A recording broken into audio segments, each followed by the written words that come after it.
So, at the beginning of the movie, we see a movie crew. They're searching for a good location to shoot in the jungle, and night falls. There were 3 of them, the 2 main men and their cameraman.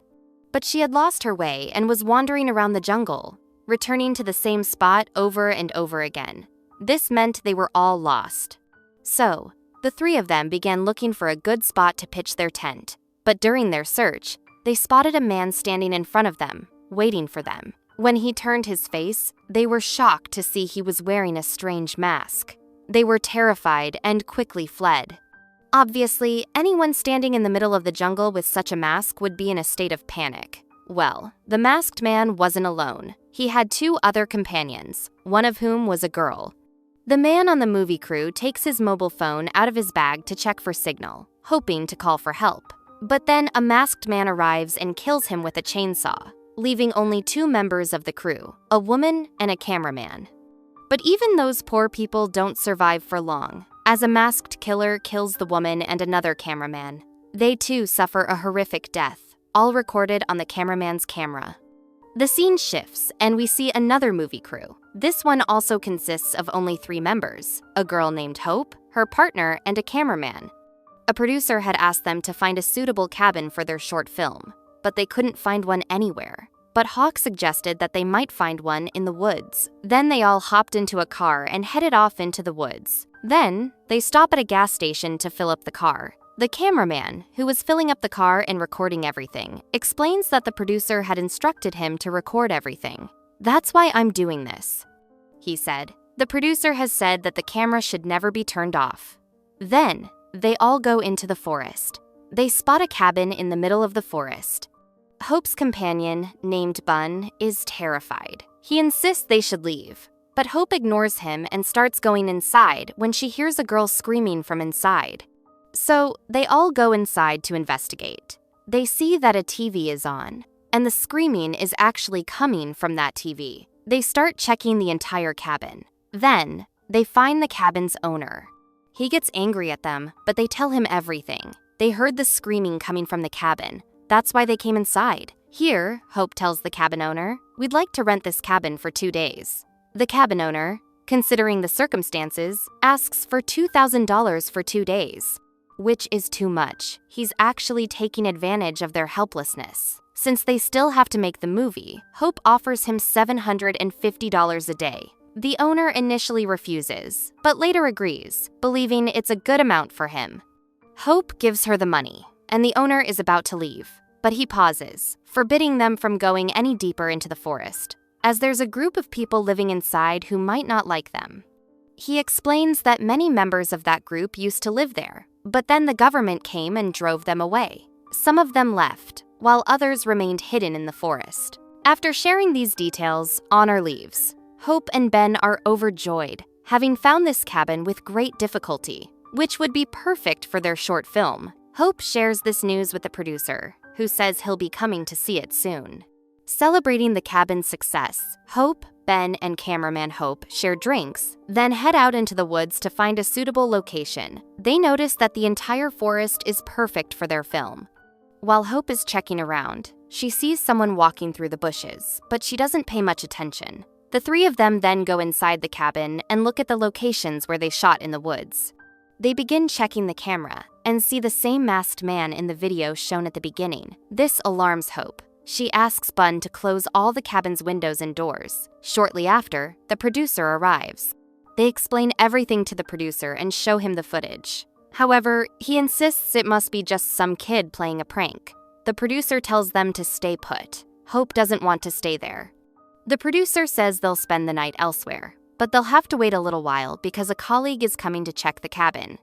She tells Bun, who is sitting near the window, to pack his things. As Hope looks out the window, she sees the same masked man, and luckily, everything was recorded on camera.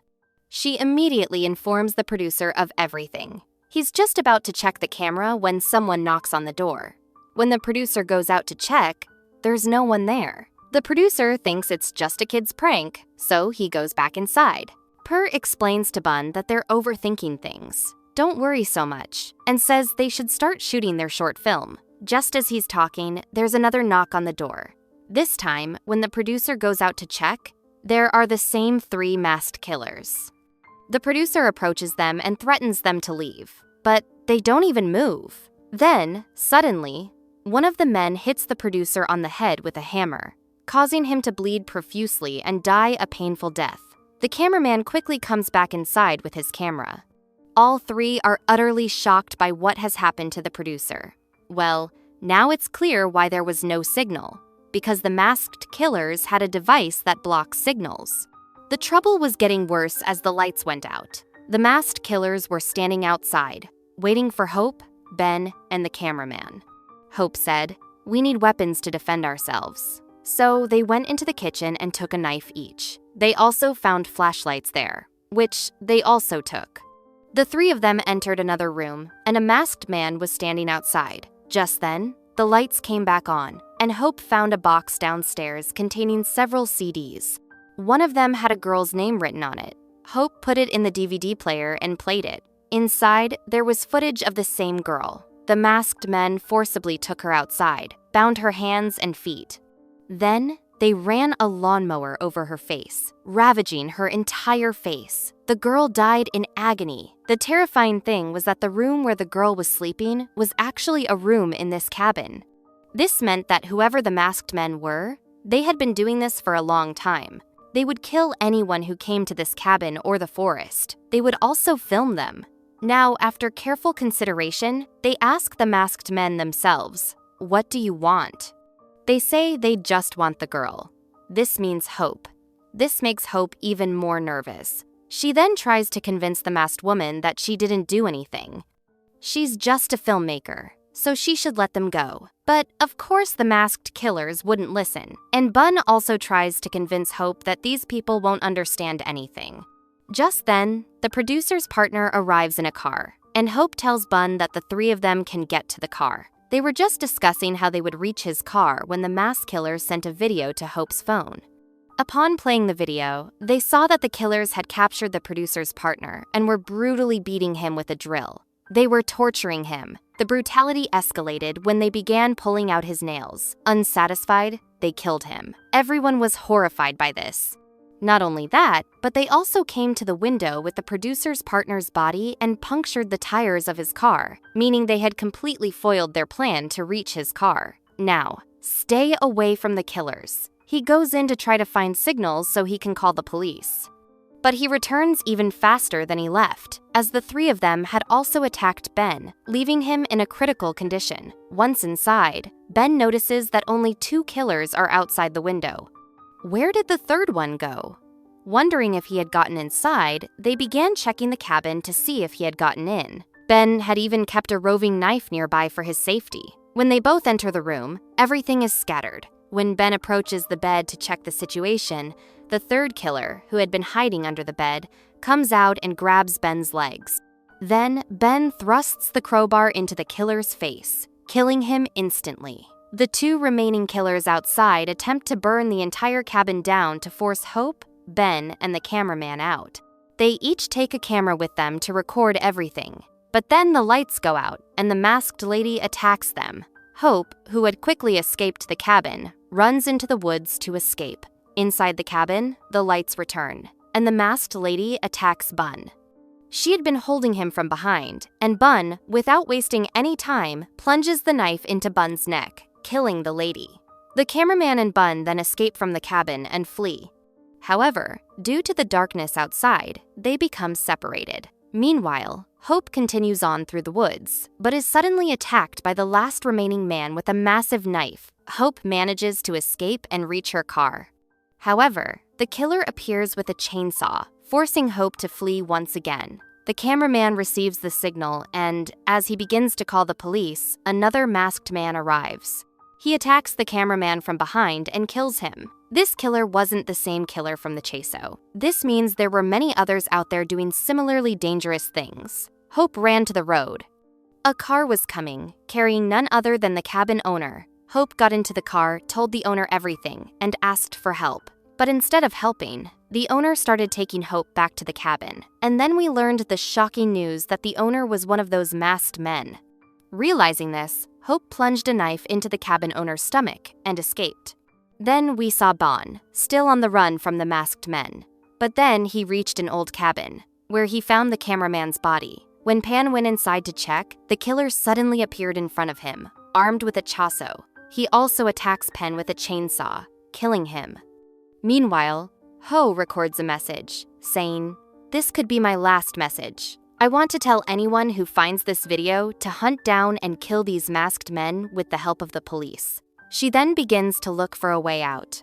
Meanwhile, a man with a mask was recording Hope, and Hope discovers this, so she sets a trap for the killer. She sets a trap to catch him. As soon as he falls into the trap, Hope quickly smashes the last killer's head with a rock. She kills him with her relentless attacks.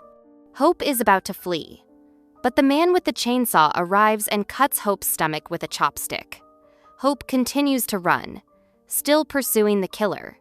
He finds him, but this time, Hope plunges his knife into his chest. He ripped her apart and eventually killed her as well. We then see a video of Hope's statement about her survival. It's a podcast in which she recounts how her friends were killed by the masked men. "I was almost killed too, but I faced them and barely escaped." She then reveals that she's going to make a big movie about these things. After the podcast, Hope goes home to sleep. Meanwhile, someone sneaks into her house and starts recording video. It turns out it was none other than one of those masked men. He then finally kills Hope as well. This means that poor Hope, who was supposedly happy to have escaped the killer, is the only survivor. But they didn't spare the poor thing either. As we know, in addition to the dead mass killers, there were many others who had been stalking her ever since, and they killed her as soon as they got the chance. These mass killers kill anyone who comes here, because according to them, the forest is their home, and they don't spare anyone who comes here, because they don't want anyone other than them to enter. They believed that city dwellers coming into the forest were destroying their land, their way of life, and most importantly, their very lives, which they couldn't tolerate. Now, according to them, they were protecting their home, the forest, but in a very dangerous way, because killing anyone without reason is absolutely wrong.